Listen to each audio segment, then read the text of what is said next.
Good morning, everybody. My name is Darlene, and I have Parkinson's disease.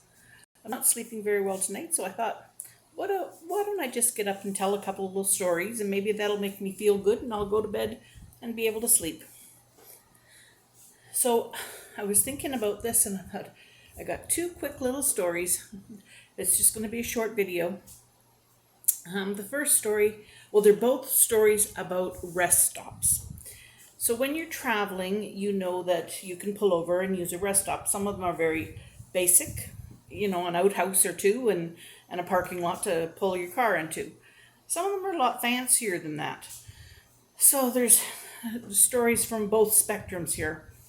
This was a holiday that I wasn't actually on. Mom and Dad and my brother Gary were on it. And I'm not even sure where they went, but they had gone somewhere in the United States and they were coming back across the border in White Rock. So when you come across the border, well, I guess I should back up a little bit.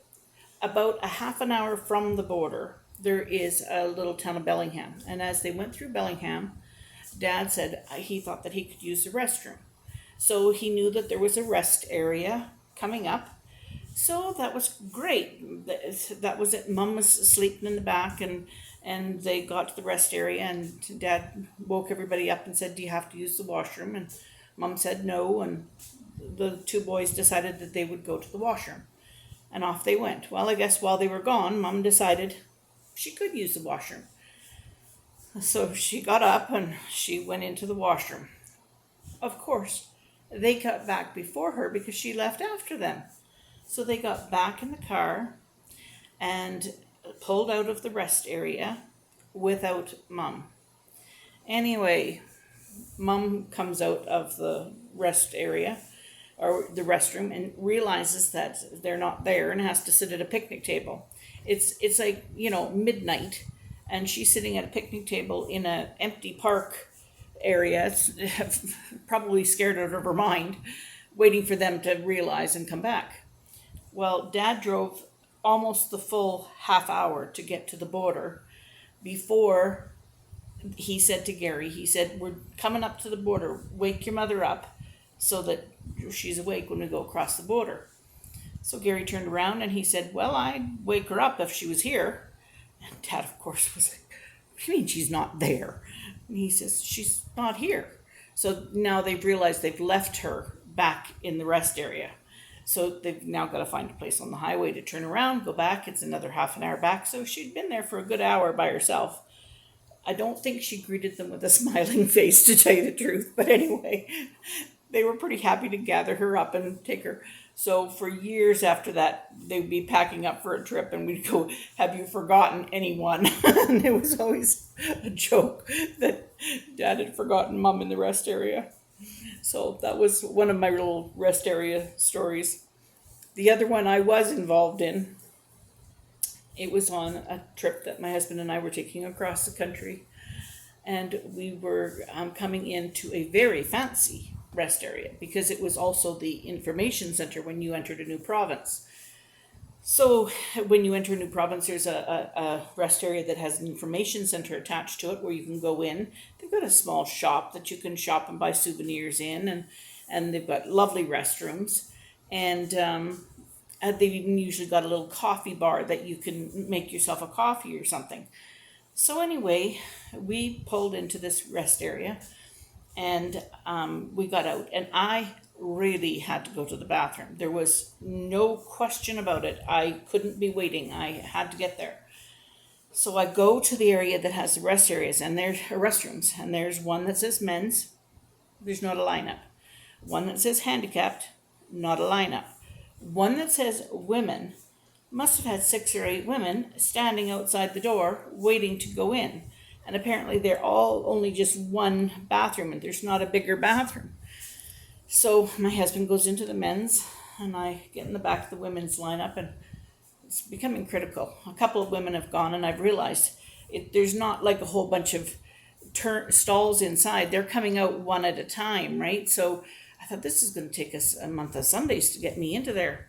So it's kind of ironic that now I would have no problem having to go use the handicapped washroom. But at the time, I didn't need to use a handicapped washer.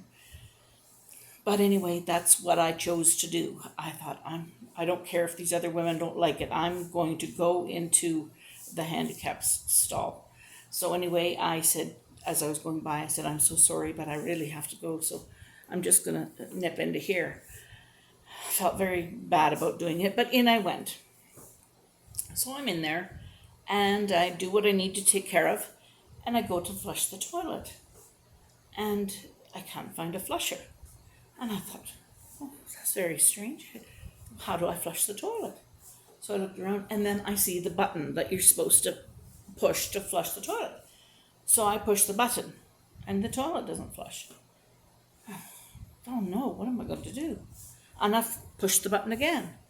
No, it was not going to flush.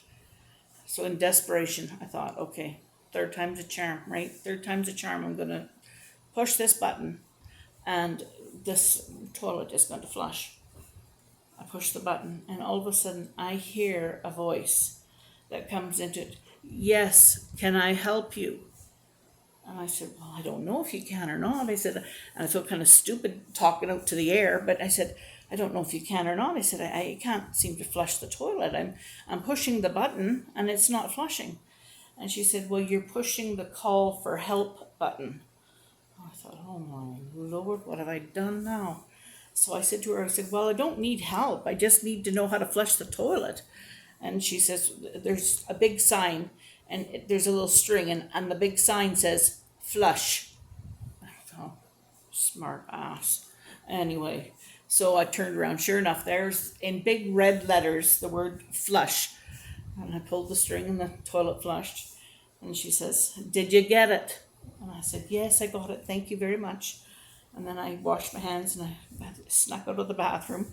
And then I realized that the person who was going to be talking to me was in that store. And that's where my husband was in that store.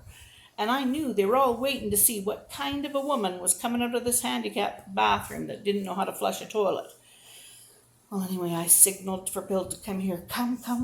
And he'd come over, and I said, we're getting out of here quick. He didn't know what was going on, but I told him afterwards. But we laughed for a very long time about me calling for help to flush the toilet. So those are my two funny little stories, short little video today. And I'm hoping that I'll be able to go back to bed tonight. All right. See you tomorrow.